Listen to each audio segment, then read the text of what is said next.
Welcome back to the Rewired Parent. Last time we talked about my journey from feeling like a failed parent to understanding the neuroscience behind my kids' behavior.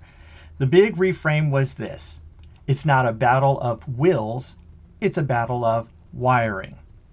Now that's a nice idea, but I can almost hear you thinking, great, but what do I do at 5 p.m. when the kids are melting down?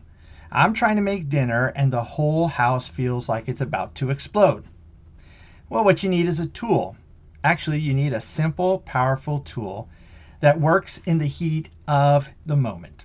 And so today, I'm going to give you one. And I call it Anchor and Echo. Anchor and Echo. And it is the single most effective 5-minute brain reset that I have ever researched and actually used. And this isn't just theory. This is a practical step-by-step technique that you can learn right now and use tonight. So first, let's set the scene. Your child is escalating. Maybe they're yelling about wanting more screen time or refusing to put on their shoes, and their thinking brain, that prefrontal cortex, the main part of our reason and logic brain, has gone completely overloaded. And their survival brain, especially that amygdala, is now running the show. They're in that fight, flight, or freeze moment. So your words, your logic, your reasoning, your questions, your appeals to logic, they're useless. It's like trying to lecture a child in this state while you're trying to teach physics during an earthquake. It's not going to happen. So your number one job at that moment is not to try to teach a lesson. Or as I hear often from other grown-ups, they just need to learn that ... No, your number one job is to help their nervous system feel safe again.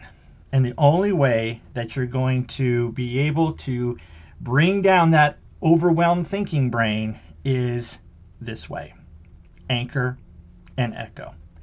2 parts. The first part, anchor, is your part, and then the second part is going to be their part. So let's talk about the first part, the anchor. This is for you first. So before you say a single word to your child, you have to regulate your own nervous system. You have to be the calm anchor in their storm.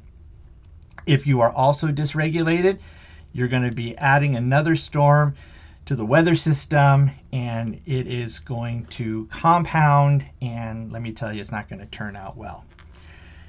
Now, I can be honest with you and say I am the world's worst at this sometimes, whether it's at home or in the classroom, because, hey, I'm a human being.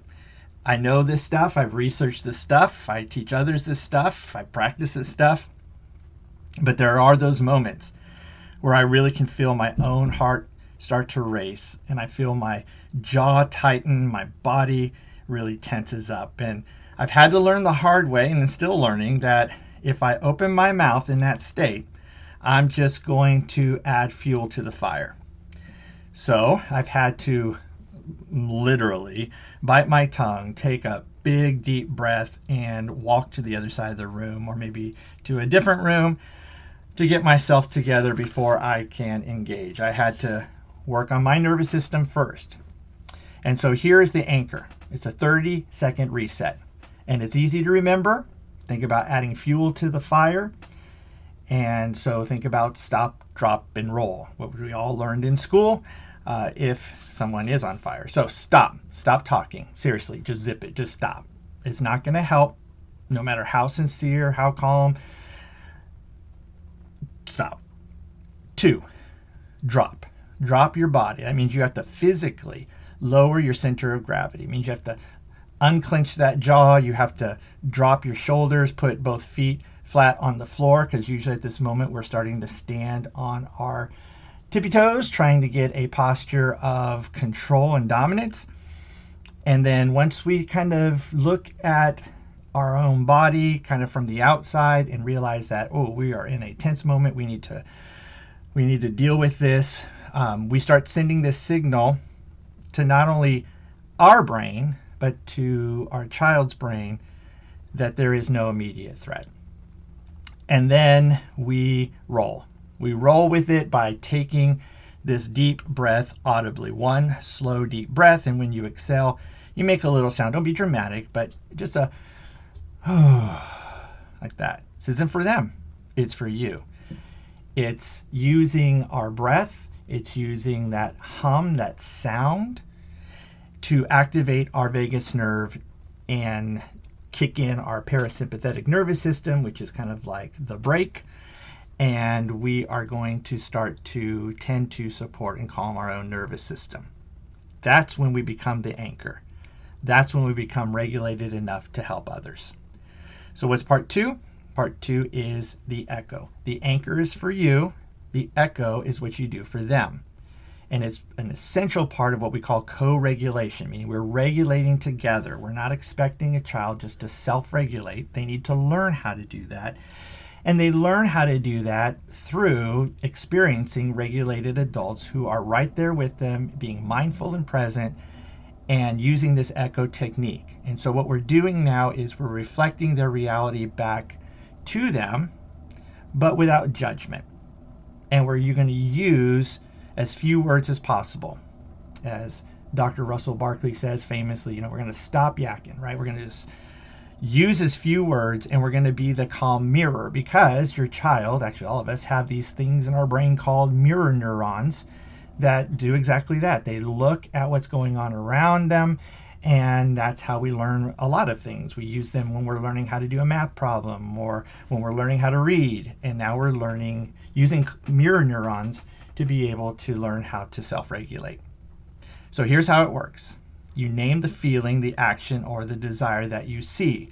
You're not guessing. You're just looking at what you see, and you're reflecting it, okay? So let's say you're trying to get out the door. Your kid's saying, I'm not going to put my shoes on. No, I hate these shoes. I hate this. They hurt my feet. No. May even throw them across the room. Now, what's we'll call it the old school way, right? The old school way is to try to argue, okay? One is we can demand, no, you're going to put these shoes on right now, Buster, or you know what's going to happen. But we can even do, things like, but you love these shoes. These are your favorite shoes. You picked them out. If you don't want to be late to Johnny's party or whatever it is. But guess what? Either way, you're trying to appeal to logic or fear. Fails, okay? So there's 3 steps that you can use to echo that really works using as few words as possible. Step 1, be the sportscaster. Just describe what you see. Just like you if you were watching a baseball game or a basketball game or whatever. You just reflect back. You're yelling, and your body is pushing those shoes away. Again, no judgment. You're just telling their brain, I see you. Okay? I see you. I get it. Kind of like an avatar, right? I see you. It means more than just I visibly see you. It means I'm entering into this experience of frustration with you. But in this moment, my nervous system is showing you the path. So 1, sportscast it. Number 2, name the feeling. Okay? Now, again, you're going to make a simple guess. Don't make this elaborate. Don't, you seem really angry right now, or it seems like you're really frustrated about these shoes. So, step 1, sportscast, I see you. Step 2, name the feeling, I understand you. And then lastly, you're going to validate. You're going to acknowledge what they want, even if it's impossible, even if in your human brain you're like, no way am I going to say this because I'm just giving in. All right, bear with me. Ready? You don't really want to put your shoes on. Or I can see you wish we could just stay home. Whatever it is, again, few words as possible. It's not saying they're going to get what they want. It's not saying you're becoming soft. It just means that you are validating the fact that their feelings are what are driving their actions. And you're telling their brain you're not alone in this feeling. Pretty powerful, right? So we sportscast, we name, and we validate. That's it. First, you anchor yourself.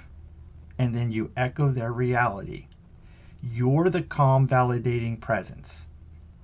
Now, what happens next is amazing. And it may not be as amazing the first time you do this, or the second time, or the 10th time, but you have to be consistent.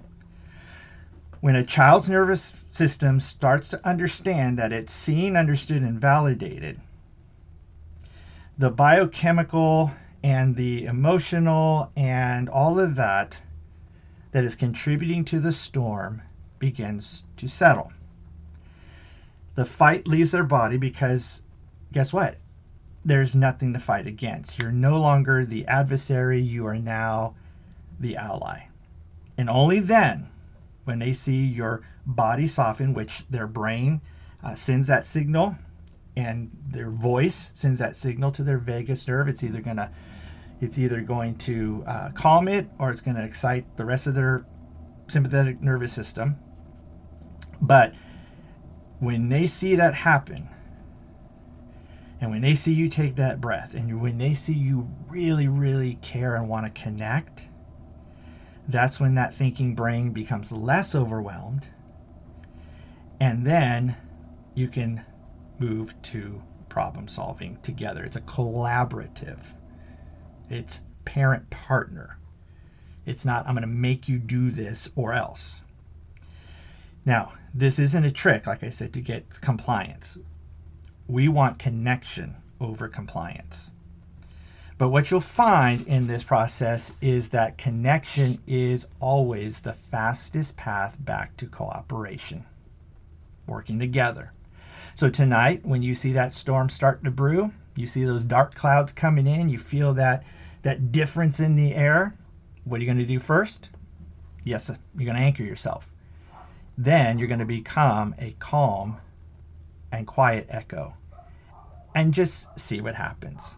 Again, it may be like the parting of the Red Sea and miraculous, or it may seem like it made it worse. But we have to go with what the brain science says, not with just traditional compliance techniques. So the next time that we get together, we're going to take on one of the most, I think, sacred cows of parenting. We're going to talk about why the phrase, "because I said so," is actually destroying your relationship with your kid. So if you want to join the conversation and become part of this community, definitely find me on social media at drdavidapalmer.com. I'm on Facebook, I'm on Instagram, I'm on LinkedIn. And then use the hashtag, ready? Hashtag Spark Squad. Because remember, we're trying to stop fighting the fire and start understanding the spark. And when we do that, we're going to keep growing this movement together. So next time, we'll talk about that. Looking forward to it, and have a wonderful day and evening.